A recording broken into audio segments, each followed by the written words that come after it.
On August 25th, 1916, President Woodrow Wilson created a new government agency called the National Park Service, forever changing the way federal lands in our country were managed.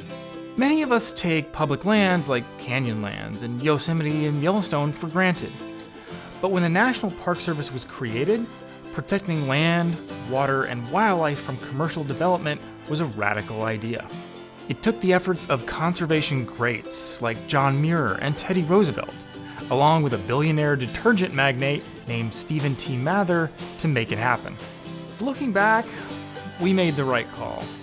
One of our greatest writers, Wallace Stegner, famously called national parks the best idea our country ever had. I encourage you to look at how the national park system has grown since those early days. You can hike the backcountry borderlands of Glacier in Montana or Big Bend in Texas. You can explore the Olympic Peninsula in Washington and Acadia in Maine.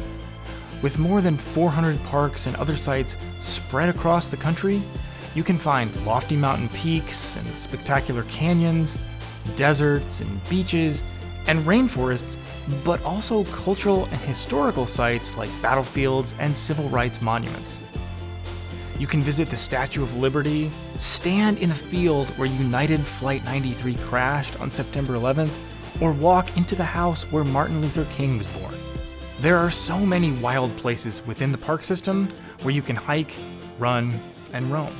And it is the mission of the National Park Service to protect these places, now for us, and in perpetuity for those to come. On this anniversary of its creation, we honor the 20,000 employees of the National Park Service. For 15 years, I wore the uniform of a ranger, and I know how much these people care and how much they sacrifice for these special places. Join me, and all of us here at Enwild, in thanking those who patrol and protect our national parks.